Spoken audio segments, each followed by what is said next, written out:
Welcome back to another episode of Right Here in Math. Joining me today is Jackie LaVana, founder of 126 North Digital Marketing. Jackie is a digital marketing professional with 15 years of experience at Google, iProspect, and Constant Contact. Her digital marketing agency, based in Greater Boston, specializes in online marketing strategies that drive demand, including PPC, paid social, and SEO. Jackie, welcome to the show. Thanks for having me. Thanks for coming on. I'm so looking forward to having you share everything that you do at 126 North and also hear more about how you get started with it. But I would love to kick things off by having you share with our listeners more about who you are and what you do. Yeah, so as Ashley said, I am Jackie LaVana. We specialize in anything SEO and paid search. I've officially been my own business for about 11 years now. Started out as just me kind of doing everything. And now it's me and seven folks on my team. So it's definitely scaled up since I started. And yeah, it's been going really well. I will say that every time something comes up about like SEO is changing or PPC is changing, I think the reality is that often everyone needs the strategy behind it to make sure it's working properly. So I don't think the robots are coming for my job anytime soon, which is always good. Yeah, totally. And I would love to hear, since you started 126 North 11 years ago, which is amazing. I would love to hear what inspired you to start your own agency and kind of break off from the corporate life. Yeah, so I would say my last full-time job, I was in-house at Constant Contact. I was very much specifically managing display advertising at the time. And my background had been very much agency life. And then I was in-house at Google for a number of years. And then Constant Contact was kind of like being in-house, like truly managing the strategy. The one thing I missed is that when I was at iProspect, we were managing like all of paid advertising, and the strategy is for like a variety of clients. And same thing at Google, I supported agencies, and I would often help them with like deeper optimizations that they could do for their clients. So, kind of where I was at, I just felt like it was fun, I think, kind of being part of like that true like business strategy, but I missed working with like a variety of clients. I kind of love the client relationship management piece of things. I like having my hand in strategies for a number of different clients and kind of carrying those best practices over. So at the time, I had a 1 year old, and I was like, I don't know if this is really what I want to do. And I also felt like it was a good opportunity to see, like, hey, can I kind of dabble in getting a part-time role, helping a business, and then kind of start to do this consulting on the side and see if it will take off. So that's what I did. I got like a part-time marketing support role. And then I spent the rest of that time kind of focused on like, hey, like based on my network from iProspect, and Google, like, can I kind of get some projects going and see if that would kind of take over? I lasted, I think, 2 months at the part-time marketing job before like the consultant stuff was so significant that it could become my full-time job. So that was a really big win for me. So I started out working with a couple agencies. So folks I had worked with at iProspect went out and started their own agencies, and they kind of brought me in to kind of white label for them, do behind the scenes work. And that was like twofold a great experience because I could learn from them on how to run a business, which was 100% new to me. I'd also been out of the client service space for a few years, so could kind of Mhm. dabble back into that. And it also just gave me a couple projects to kick off that like I didn't have to necessarily go source the clients, but I could support these agencies in getting them off the ground. So I kind of started that way as like white labeling for other, I would say, performance and digital agencies. And then over time started getting more and more direct clients across, I'd say B2B. Education is really big for us. Anything that was looking for more of like a lead gen strategy. And I love that what you shared with your story, which I think is so in line with what a lot of entrepreneurs feel is that like you wanted to be able to have your hands in like your own thing and being able to get back to supporting multiple clients across all different verticals and being able to like you said, having a 1 year old at that time, being able to have that flexibility to support taking care of your infant, and then also being able to still grow your career. And I think it's amazing that you only had that part-time role for 2 months before you were like, okay, and time to like go all in on myself. That's incredible. Yeah, I know. And I think it's like one of those things, like I am by nature a very risk averse person. I mean, if you look at my career path prior to being a business owner, I worked at Google, I worked at a well-known search agency, I worked at Constant Contact. Like I worked at very, I would say, arguably safe companies in like management roles, and it was a great experience. But I'd say like I was always the one who was like, I'm going to get a very consistent big company role. So for me to go out on my own was like, I think a surprise to those closest to me. Um, and I think one of the funny things about being your own company is like the ownership over it is so significant. Like I don't tell my old bosses this, but I wasn't going to go home and like work till midnight, when I was working for someone else. But now it's like it's hard to shut off when it is all you. Like you truly own the outcome of everything you touch. Absolutely. And that's a really interesting point that you bring up about being risk averse, and that's why you had worked for the companies that you worked for. And I'm curious to hear if now that you think that being your own boss is more guaranteed and more stable than working for another company.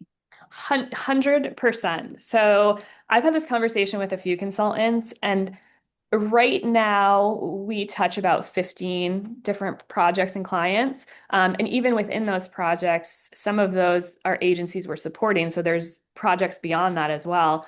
Um, And the reality is like now it's almost like diversifying your risk Mhm. because if I lose one client, I mean, obviously we will have to find new business, but I still have this other stable base of clients. Um, I will say, of course, like it's like you have to pay for your own benefits. And there's all these factors that make being a small business owner a little bit more challenging. But I would say overall, like, especially in the role I'm in and just seeing like how challenging it is in tech and marketing right now. Um, I mean, a number of people I've worked with have been laid off. It's very difficult to find a new job. A lot of people, instead of hiring a full-time role, are hiring fractional and consultants. So I'd say Mhm. like, yes, at this point, it probably is less risky than being in-house. Yeah, I mean, to your point, exactly. I mean, with the unfortunate layoffs that's been happening, especially in tech, which we both work in, and people searching for jobs for so long, it's like I do see a big shift, not only in marketing, but also in things like ops and finance of companies looking for a more fractional person or consultant or contractor compared to a full-time role. And so I think it's a good opportunity for anyone listening who is a freelancer that like there are opportunities to be able to get more clients and as cheesy as it sounds, like control your own destiny and have Yeah, more control over your own outcome and results and whatnot. 100%. Yeah. And so when companies who are listening to this episode are thinking about going on the paid route or SEO route, since those are your specialties, like what advice would you have for them for getting started? Yeah, that's a good question. I would say one, I feel you have to have like a marketing strategy before you kind of delve in. Like I think of PPC and I think of SEO as like these two tactics that you can implement once you have a strategy in place.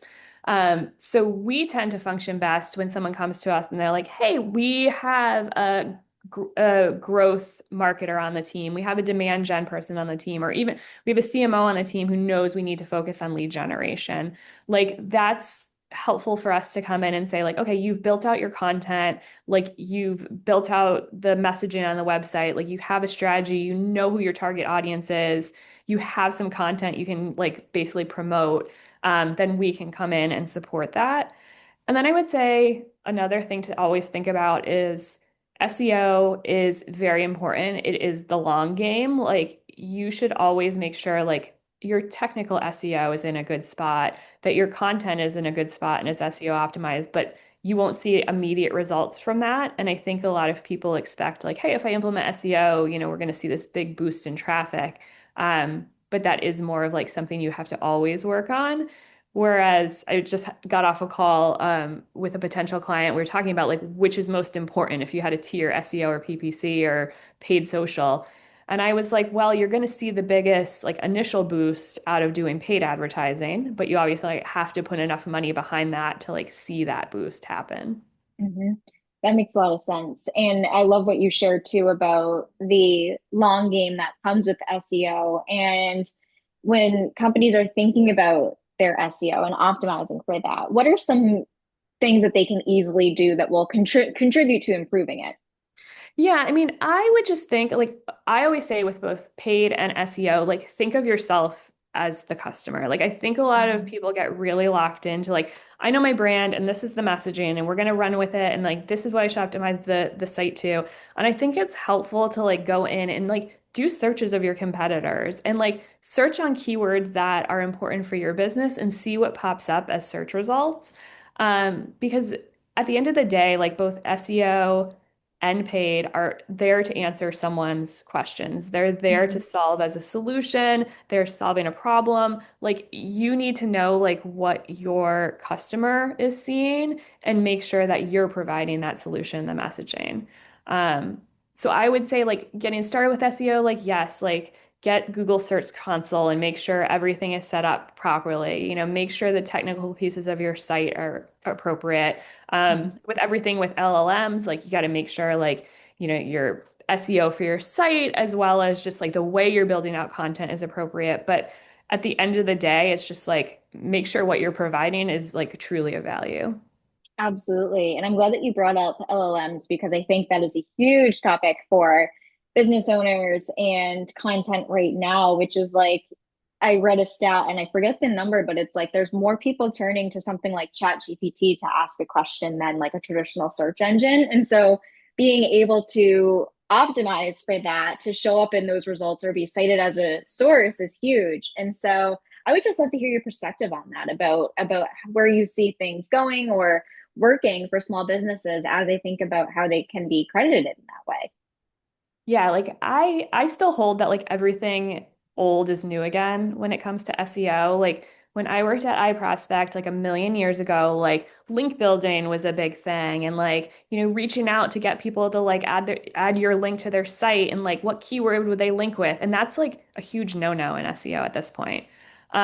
And I think also too, like with content, it was like when AI first came out, it was like we don't need writers. Like we're just gonna like do this like AI optimized content and then it sounds like everyone else's content. Then it's not unique content and then it doesn't rank. So, I mean, Mhm. I think at the end of the day, like what is most important is again, provide like the goal of whether it's an LLM or Google, you know, search is that it should provide value and unique value and answer a problem for a consumer.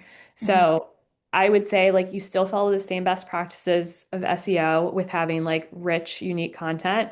I think the difference would probably be is like those like credibility sources that are pulled into an LLM. So it's like I think like PR is more important.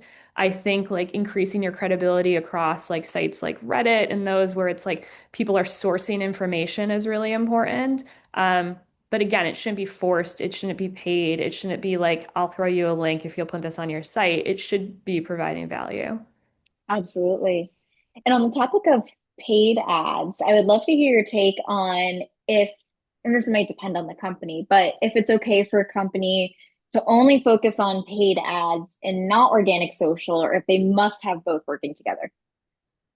It's a good question. I mean, I think paid has to boost something. Mm. So I think it's a couple things is like, so like example, one client we're working with, they have some really great organic content built out. They have a podcast, we've spliced that into videos. They have like just really good, valuable content that again, and I know I've said this 1,000 times, but like addresses a need.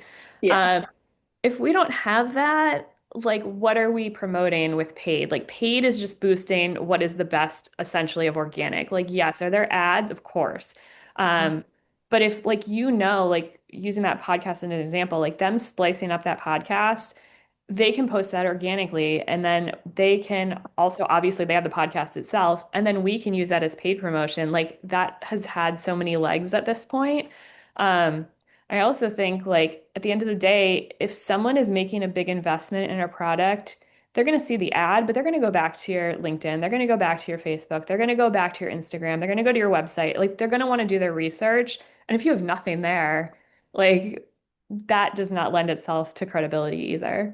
Yeah, and I love what you shared about taking a piece of content and just like repurposing it so many different ways. I think that is something that business owners often forget about is that like you shared when your client publishes that one podcast episode, it's not a one and done type of thing. Like there's so many ways to get more leverage out of it. And so I love that you shared that tip because I think it's a really great piece of advice for people to remember. That if you're spending that time and possibly money to produce and create something, why not use it as much as you can? Yeah, 100%. And I think also too, like thinking of it as like if we just throw an ad up and it's like sign up for a demo today, like I know personally, like at my core, I'm an introvert. I don't want to go have like sales calls all day, even if I want to maybe learn about that product. Mhm. So I think it's like, hey, if you're sending out content where I can learn about you and learn the value you provide and like learn why this is important to my industry, like that's how I'm going to decide to ultimately request a demo or test a product. I'm not going to see an ad out of nowhere that's just like we'll call you tomorrow and use that. So, Yeah, totally. And I'm also glad that you brought that up too, because I feel like maybe sometimes businesses might only want to run ads to have like a direct result, like purchase mhm. this product or book a demo or sign up for a consultation call. But you just brought up a really good point that there's other uses that companies are using paid ads for, like being able to share educational content or something. And so I'm curious to hear from your perspective, like when companies do focus more on like the brand awareness, educational type of content for paid ads, what are the results that you might be looking for since it might not have like a direct lead come through or anything like that? Yeah, so like using like where we've had the podcast or if we had like content that we can use or thought leadership ads, what we'll usually do to measure success there is like engagement. So, for example, if we have clips of a podcast, we can then track, like if we're advertising it on LinkedIn, for example, we can track the views on that piece of content. We can also see who it's bringing in. So I can look at kind of the back end LinkedIn data to say like, hey, like we're engaging with a lot of C levels on this piece of content, or we're seeing like these 5 companies are viewing this ad. So that gives us that intel. Um, I do think too, like where I think paid used to be like it very transactional, like you click and we get a lead. I think now it's like we can do so much with getting in front of the right audience. So if I have a company list of 100 companies and I can target every content marketer that is in those companies with relevant podcast tips on how they can do that, like that's more valuable to them. Um, and again, I know I'm getting in front of the right people because I've already trimmed this down to companies and job titles. So I think it's like if you really know your target audience and you know you're getting in front of them, like getting them to your site is the most important thing, not necessarily getting them to fill out that lead form right away. Mhm. And that's a great piece of advice is like you don't always need that one result. I think it's too like there's that stat that it's like people see thousands of messages a day. So that's why it's so important to be repetitive and keep showing up with the same message so that way it sticks in people's minds and they remember you instead of just kind of having a fleeting piece of content that's here one day and gone the next. Yeah, and to the point of that too, like so if we take a piece of video and then we're able to see like, hey, we're creating a list of these are the people that have viewed 25% of that video, I can then send them a demo request and be like, hey, like we know they're more Hmm. engaged. So they've already kind of like moved their way down the funnel. Totally. Yeah, that's a great way to phrase it. And you shared a really good like I guess tip that I want to lean into more here, which is like really being clear about your target audience and Mhm. having the specifics of that. And so I think most businesses, and they think about who their ideal client or customer is, they can share some insights or whatnot. But what's your advice on how they can get a little bit deeper in figuring out more of their demographics and whatnot that will help with that targeting in the future? Yeah, so I mean, I would say a lot of it. So, like, for example, we tend to work, I would say, with like mid-sized businesses and more the tech space. We have worked with a few smaller businesses where, like, taking into account like your sales data. So for example, like we worked with a company in Florida and they knew like these particular zip codes were driving the majority of sales and their larger sales were coming from like another, subset of that zip codes. So that's where it's like when I do the targeting, it's like, okay, like we want to segment that. Like I want to hit that very small set of zip codes that we know brought in your biggest projects, and we're going to make sure that they have the most budget against them. And then Hmm. the second one would be like, hey, like there was this other area outside of that that we still got a lot of business from, smaller deals, but we're going to focus on that. And then a third tier would be like, hey, everyone in this geographic area. Um, and then you can kind of allocate your budget to that. From there, I think a lot of it is just, again, like knowing your audience. So if you tend to find that like our product is geared mostly towards women or a certain age group or a certain like demographic factor, you can do that targeting. I would say in other cases, it could be like prospect lists. So have you Hmm. gone to a trade show? Do you have emails that they've signed up for like a newsletter, but they haven't purchased? Like, can we kind of get deeper with those groups? Yeah, I love that advice of just looking at one, the prospects that you might have, but two, also looking at your best clients or customers to date and thinking about how you can almost like replicate them and reach more people just like them. hmm Yeah, and I think too, like kind of back to your content question, and is your messaging should align accordingly. Like if I know I'm targeting three zip codes near Naples, like my messaging should then be related to Naples. Or if I know I'm targeting women versus men or, young adults versus elderly, like my messaging should resonate with them. If you're taking the time to do that segmentation, like also take the time to make sure the messaging and imagery and everything you're kind of working with aligns across the board. Totally. And you mentioned budget too and having the right budget. And I think that's one thing that business owners can also be a little bit confused about is knowing how much money they should spend that fits within something that they can afford, but that will also get results. And so do you have like a process or a tip that you like to give to business owners to figure out what that number might look like? And I know that's kind of like a broad question, but how they can kind of figure out how much money they should be dedicating to their paid ads each month. Yeah, I think it comes down to like what your goals are. So is it like usually if it's sales versus, initial leads? Um, the nice thing I would say about all paid advertising like Google, LinkedIn, Meta is that it is all an auction-based model and it is all like daily or monthly budget caps. So oftentimes like with clients that are new, like if they say like I'm targeting in this geographic area, I'm targeting these type of users, I can provide like budget estimates for that based on like the engine itself. And other times it can be like, hey, we're gonna run this for like a 2, 3 week test and kind of run it with a budget we like deem reasonable like that. Because I think especially depending what type of business you're working with, like if this is their first time dabbling in paid ads, like this is a big investment. And I think that's Mhm. like oftentimes we think of SEO as free, and we think of paid as like, oh, this is this expensive thing. So I think like testing into it to see what you learn over you got to give it enough time. Like I would say like, in my perfect world, I love every test to be at least 90 days, but like, hey, if you can give it a month to just like let's see what we get in, let's see how web traffic looks like, at least something to start with. And then again, budget I think just depends on each specific program because it's a matter of like what you're targeting. Definitely. And to your point about testing and whatnot, would love to hear your advice on adapting as businesses see performance. So knowing when they might need to tweak something, they might just think it's like a set it and forget it thing with paid ads, which as I'm sure you like preach the choir on, of course it isn't. So I'd love to hear how businesses should be thinking about how they need to change things over time.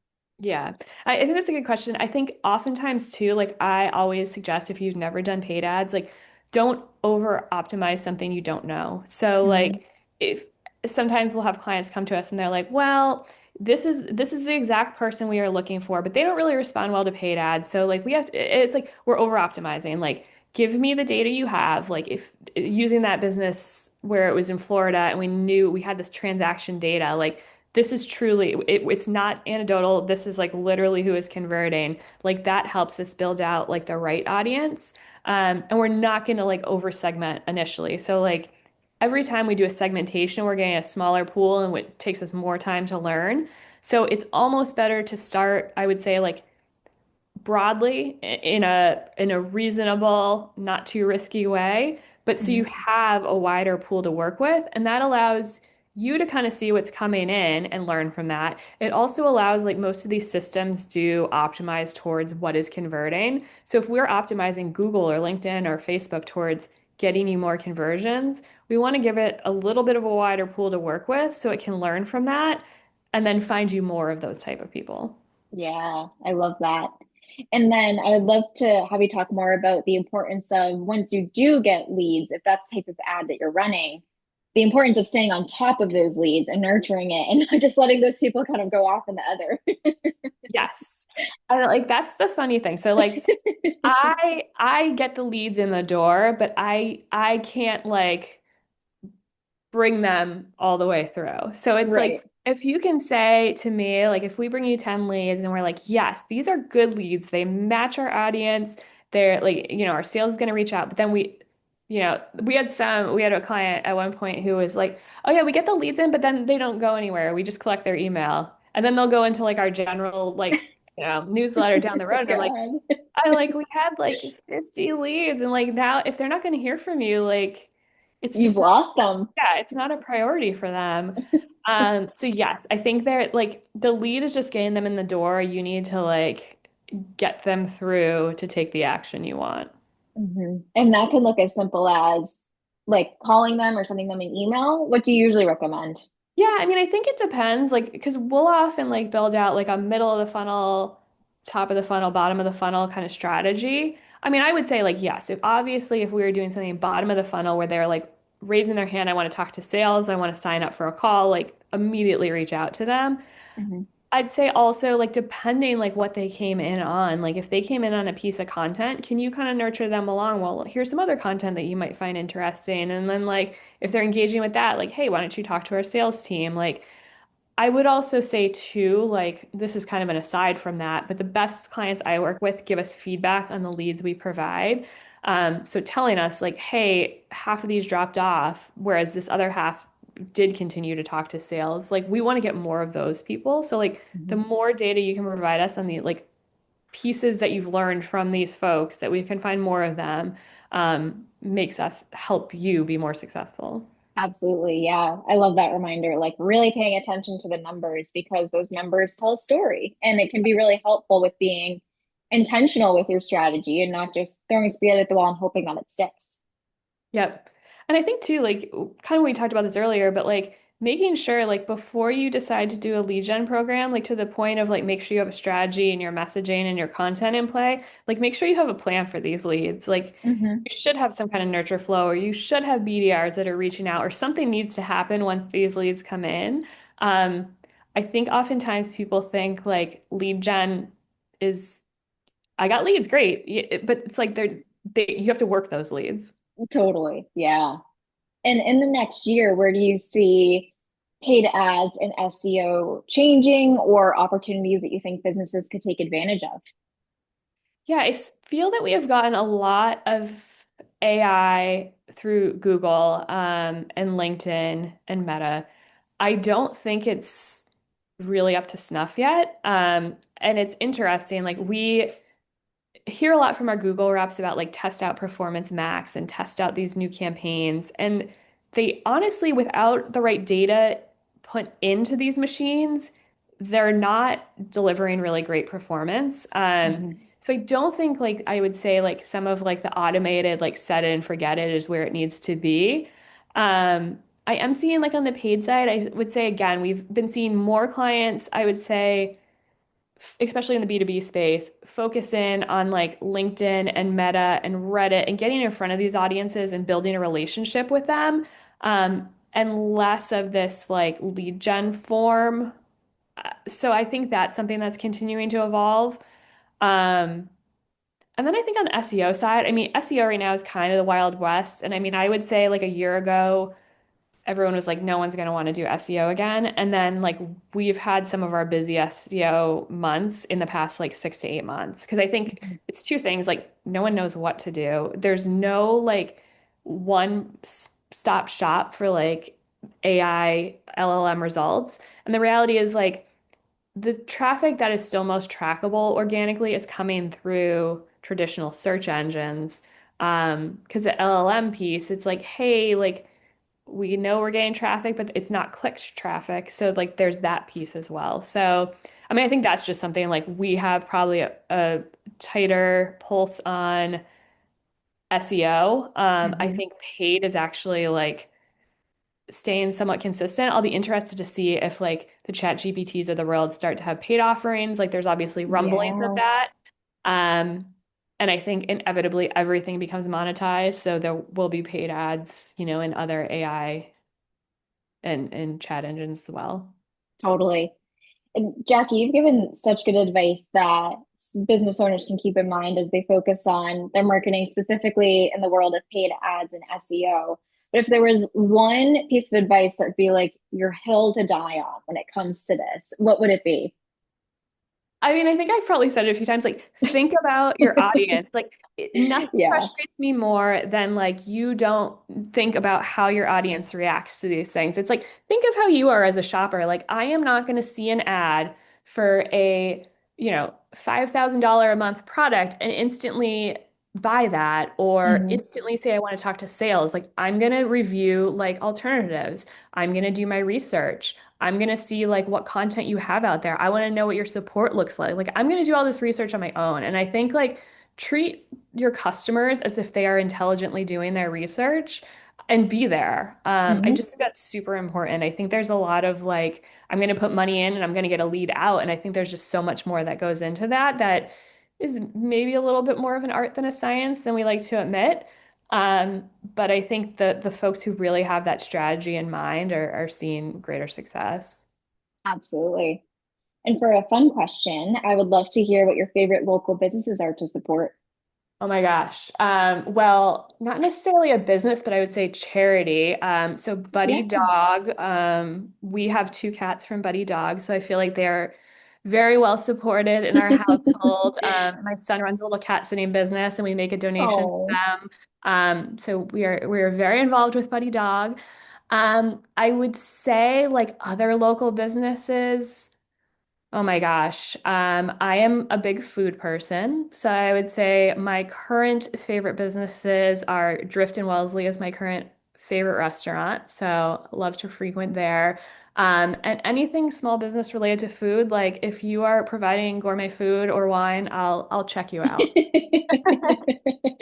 Love it. I feel like most people share like their food racks, whether it's a brewery or a restaurant or something or a bakery, and I am 100% on the same page. Yeah, I mean, all I need is cats and food, apparently. So if I have that, I'm happy. Jackie, this has been such a fun episode and such a good way to have you share all of your top tips when it comes to paid ads and SEO for businesses. And I'd love to have you share with our listeners where they can find you online in case they'd like to connect.